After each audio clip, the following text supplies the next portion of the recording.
Dans le prochain reportage, vous serez certainement très surpris de découvrir certaines combinaisons d'aliments qui sont dangereuses pour la santé et des habitudes alimentaires absolument modifiées selon le nutritionniste que nous avons rencontré.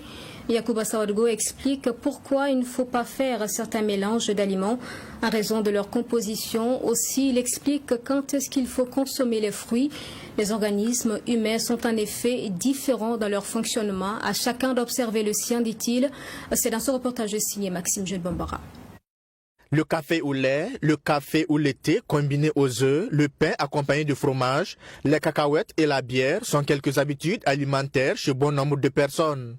Mais aussi surprenant que cela puisse paraître, toutes ces combinaisons d'aliments ne sont pourtant pas conseillées, selon le nutritionniste Yacouba Sawadgo. Des combinaisons qui peuvent même se révéler très dangereuses pour la santé. Le Nescafé associé au lait n'est pas du tout conseillé. Pourquoi? Parce que quand vous prenez du Nescafé, il est composé de la caféine, alors que la composition chimique de la caféine, c'est composé d'azote, d'hydrogène, d'oxygène, de carbone. Et quand vous l'associez avec des glucides et de lactose, qui sont les molécules du lait, qu'est-ce qui se passe? Vous allez sentir que tous ceux qui prennent ce genre de mélange ont un problème de constipation et d'inconfort intestinaux. Des combinaisons à éviter, il y a également les concombres et les tomates qu'on retrouve souvent dans la salade. Les concombres se digèrent très vite. Par contre, la tomate ne se digère pas vite. La tomate met du temps. Presque 2 heures de temps souvent.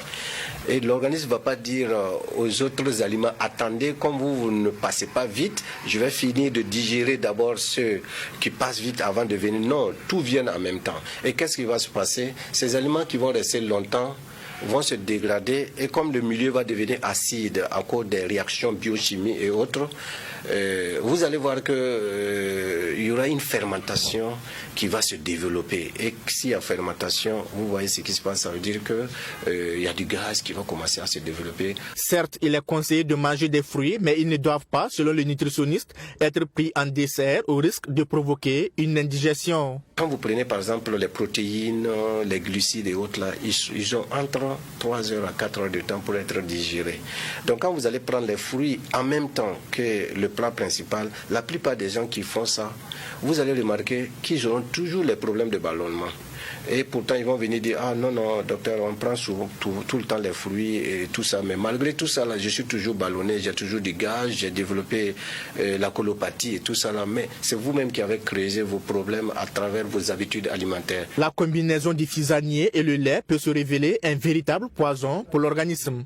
La liste est longue et au-delà des combinaisons, les aliments trop gras sont à éviter, selon les spécialistes de la nutrition. Vous imaginez quelqu'un qui mange de la viande trop gras, comme la viande du porc, et qui prend une boisson fraîche. Et ces gens, quand vous les remarquez plus tard, ils ont ce que j'aime appeler les signes des signes cliniques d'une malnutrition, avec un ventre bien bombé, et ce sont des maladies cardiovasculaires en téléchargement.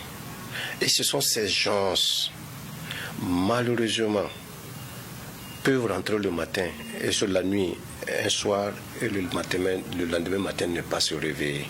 Quelque chose vous prenez, ça vous combat, pardon, arrêtez-le.